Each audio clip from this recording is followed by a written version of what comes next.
प्रिय विद्यार्थियों, संस्कृत प्रेम गंगा में आप सभी का स्वागत है। मैं हूं प्रेमलता और आज आप सभी सीखने और समझने वाले हैं अनुच्छेद लेखनम। बच्चों, अनुच्छेद लेखनम सिलेबस का ही एक हिस्सा है जो कि अगस्त महीने में आपको 4 अनुच्छेद लेखन लिखना है। पहला है इसमें बिहार राज्यम, दूसरा है व्यायामः, तीसरा अनुशासनम, चौथा है पर्यावरण रक्षा। ठीक है, पर्यावरण रक्षा मिलाकर 4 अनुच्छेद लेखन है। बच्चों, आप सभी को पहले भी पता होगा, पहले से अगर आप क्लास 10th के विद्यार्थी हैं बिहार बोर्ड संस्कृत से, तो आप लोग देखे होंगे कि मासिक परीक्षा में भी हमेशा 5 अंक के 3 अंक के पूछे जाते हैं। तो इसी क्रम में हम सभी बिहार राज्यम पर लेख को समझेंगे।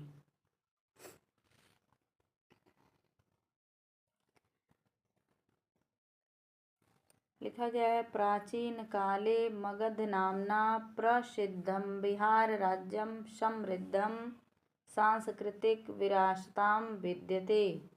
यानी प्राचीन काल में मगध नाम से प्रसिद्ध बिहार राज्य समृद्ध और सांस्कृतिक विरासत से विद्यमान है। अयं राज्यः भगवान् बुद्धस्य भगवत महावीरस्य च जन्मभूमि अस्ति। यह राज्य भगवान बुद्ध के और भगवान महावीर की जन्मभूमि है। अस्य संस्कृति हिंदू बौद्ध जैन इस्लामिक परंपराणां मिश्रणम अस्ति। इसकी संस्कृति हिंदू बौद्ध जैन और इस्लामिक परंपराओं से मिश्रित है, यानी मिला हुआ है। बिहार संस्कृतिषु संगीतस्य नृत्यस्य कला साहित्यस्य च महत्वपूर्णं स्थानम अस्ति। कह रहा है कि बिहार की संस्कृति संगीत, नाच यानी नृत्य, कला और साहित्य का महत्वपूर्ण स्थान है। अत्र बिहु जाट जटिन इत्यादीनि लोकगीतानि नृत्यानि च संपूर्णे देशे प्रसिद्धानि सन्ति। यहाँ बिहु जाट जटिन इत्यादि लोकगीत और नृत्य संपूर्ण देश में प्रसिद्ध हैं।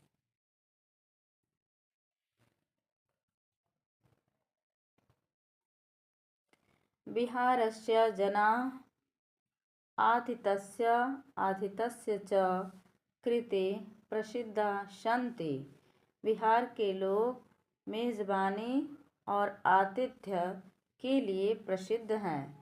बिहारस्य संस्कृतिषु अन्नस्य अपि महती भूमिका अस्ति। बिहार के संस्कृतियों में अन्न का भी बहुत महत्वपूर्ण भूमिका है।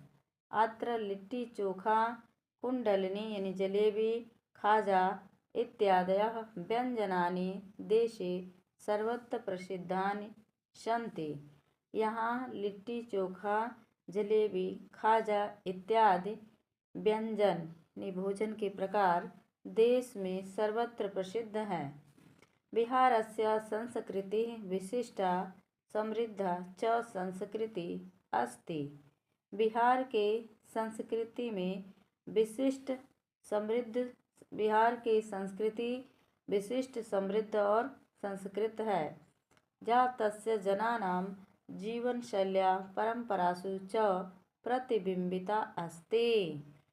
जो उन सब लोगों के जीवन शैली की परंपराओं में प्रतिबिंबित होता है या दिखाई देता है। तो बच्चों, ये था आपका बिहार राज्यम पर अनुच्छेद लेखनम। अब आते हैं दूसरे टॉपिक पर, व्यायाम।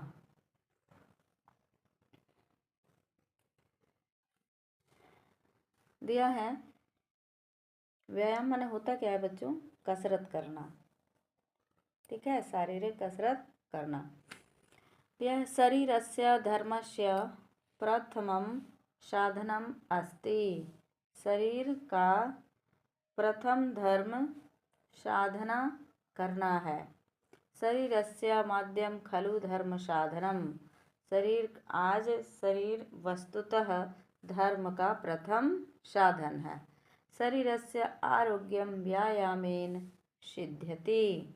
शरीर के व्यायाम करने से शरीर के आरोग्य सिद्ध होते हैं। जह व्यायाम करोति तस्य प्राणशक्त्या आपदः स्वमेव दूरम गच्छति। कह जह मने जो व्यायाम करता है उसके प्राण शक्त्या आपदः प्राण पर आने वाली विपत्ति संकट स्वमेव यानी स्वयं ही दूर गच्छन्ति हो जाता है। व्यायामेन शरीरे शुद्ध रक्त संचारः भवति। व्यायाम से शरीर में शुद्ध रक्त का संचार होता है। परिवृद्धम उदरम संकोचम गच्छति। परिवृद्धम माने बढ़ा हुआ, उदर माने पेट, जिसे तोंद कहते हैं। ठीक है। संकोच गच्छति यानी सिकुड़ जाती है। जब मोटापा होता है पेट का अगला हिस्सा बढ़ जाता है यानी उदर का भाग, तोंद का भाग बढ़ जाता है, तो व्यायाम करने से ही संकोच जाता है यानी सिकुड़ जाता है। मस्तिष्कम उर्वरम भवति। मस्तिष्क तेज होता है। अस्मिन् लोके जने वयो अनुसारम कोपि व्यायामः अवश्यम करणीयम्। इस लोक में लोगों को यानी संसार में लोगों को वयोनुसार यानी अपनी उम्र के अनुसार कोई भी व्यायाम अवश्य करना चाहिए। तो बच्चों ये आपका हो गया व्यायाम से संबंधित अनुच्छेद लेखन। अब बढ़ते हैं तीसरे लेखन की तरफ। तीसरा लेखन है अनुशासनम, जो कि सबसे महत्वपूर्ण है। जो परिवार में, समाज में, किसी भी संस्था में, किसी कंपनी में, देश में, कहीं भी आप रहें, अनुशासन आपका पहचान है। अनुशासन आपका अभिन्न अंग है। तो अनुशासन के बारे में देखिए क्या लिखा गया है। गुरुजनानाम् आज्ञायाः पालनम एव अनुशासनम। यानी गुरुओं के आज्ञा का पालन ही अनुशासन है। गुरुजनेषु माता पिता विद्यादातारः गुरुवः हितकामिनः वयोवृद्धजनाः सर्वे अपि शमायन्ति। गुरुजनों में माता पिता, विद्या देने वाले गुरु, हितकामिना हित की इच्छा रखने वाले, वयोवृद्ध लोग, सभी लोग आते हैं। यानी गुरु किसको किसको माना गया है? तो आपके माता पिता, क्योंकि माता पिता प्रथम गुरु होते हैं। दूसरे विद्या देने वाले, ठीक है। और वैसे लोग भी गुरु होते हैं जो आपके हित की बात करते हैं। वो वयोवृद्ध भी हैं, बूढ़े बुजुर्ग भी हैं, ये सभी लोग आपके गुरु होते हैं। जीवन अनुभव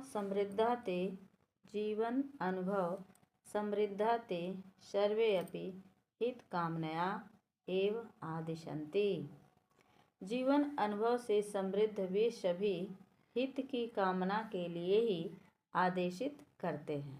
यानी चाहे आपके माता पिता हो, गुरुजन हो या विद्या देने वाले गुरु हों, वो अपने जीवन के अनुभव से जो सीख लिए रहते हैं उसको ध्यान में रखते हुए आपकी अच्छाई के लिए, आपके हित की भलाई के लिए आदेशित करते हैं। तेषाम् आदेशानां परिपालनं न केवलं हितकारकं शिष्याणां पुत्राणां व परम कर्तव्यम अपि। उनके आदेश का पालन न करना केवल हितकारी होता है, बल्कि शिष्य और पुत्रों का परम कर्तव्य होता है। यानी गुरुजन कोई आदेश देते हैं तो शिष्यों को उसका पालन करना उनका परम कर्तव्य होता है। अगर माता पिता उन्हें आदेशित करते हैं तो पुत्रों को उसका पालन करना उसका परम कर्तव्य होता है। अनुशासनम जनम समाजम देशम व महानतम करोति। अनुशासन लोगों को समाज में और देश में महानता प्रदान करता है। इसलिए हमेशा अनुशासित रहने का प्रयास करना चाहिए। खास तौर से छात्रों में तो बिना इसके आप छात्र बन ही नहीं सकते हैं। अनुशासित हों तो छात्र स्वयं बन जाएंगे, और विद्यार्थी केवल विद्यार्थी बनना चाहते हैं तो बिना अनुशासन के संभव नहीं है। और चौथा टॉपिक है जो शीर्षक है हमारा वो है पर्यावरण रक्षा। इसमें कह रहा है कि पर्यावरणम आवश्यकम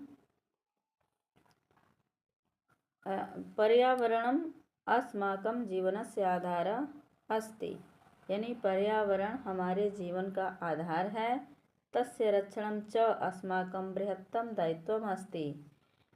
इसकी रक्षा करना हमारा परम और बहुत बड़ा दायित्व है। पर्यावरणं विना जीवनस्य कल्पना कर्तुं न शक्यते। पर्यावरण के बिना जीवन की कल्पना नहीं कर सकते। परंतु अद्यत्वे अस्माकं कारणात् पर्यावरणस्य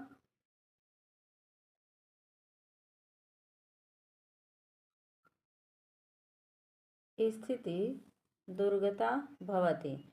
परंतु आज के समय में हमारे कारण पर्यावरण की स्थिति दुर्गता भवति यानी खराब हो गई है।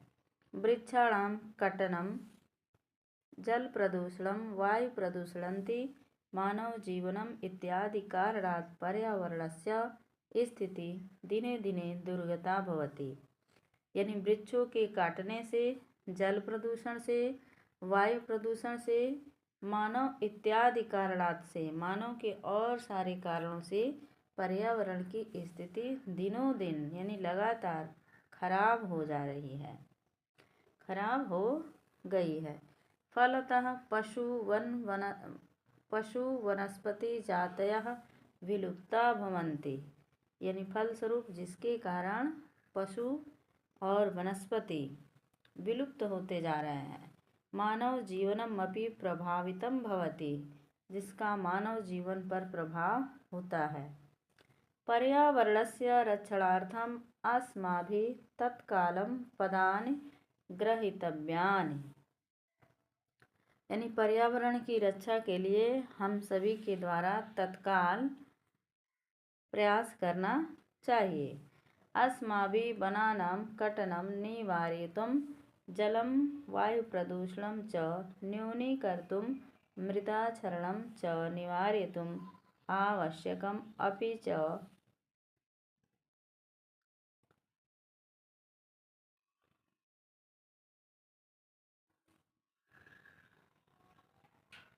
अस्माभिः ऊर्जायाः संरक्षणं कर्तव्यम्।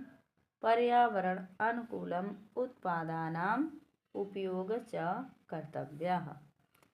कहा जा रहा है कि हम सभी के द्वारा वनों की कटाई को रोकने के लिए यानी रोकना चाहिए। जल वायु प्रदूषणम च न्यूनीकर्तुम। वायु प्रदूषण और जल प्रदूषण को कम करना चाहिए। मृदा क्षरण च निवारयितुम आवश्यकम अपि। और मृदा क्षरण को भी आवश्यक रूप से रोकना चाहिए। हम सभी के द्वारा ऊर्जा का संरक्षण करना परम कर्तव्य है और पर्यावरण के अनुकूल उत्पादनों का उपयोग करना चाहिए। ये हम सभी का कर्तव्य है। तो बच्चों ये था आपका जुलाई माह, माफ़ कीजिएगा, अगस्त माह के अंतर्गत आने वाले अनुच्छेद लेखनम, जो कि 4 था। विहार राज्यम, व्यायामः, तीसरा अनुशासनम और चौथा पर्यावरण रक्षा। तो आप सभी ज़रूर अपने इस अनुच्छेद लेखन को नोटबुक की कॉपी में लिखेंगे और इसका अभ्यास करेंगे तथा अपने अपने गुरुजन से कॉपी जांच अवश्य कराएंगे। ठीक है, देखती हूँ कि कितने बच्चे ये लिख करके मुझसे कॉपी जांच करा लेते हैं समयानुसार।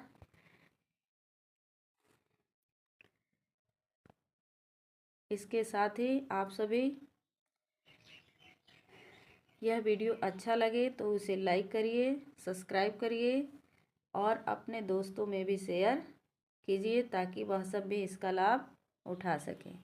यह चैनल क्लास 10th और 9th के संस्कृत विषय बिहार बोर्ड के उन सभी विद्यार्थियों के लिए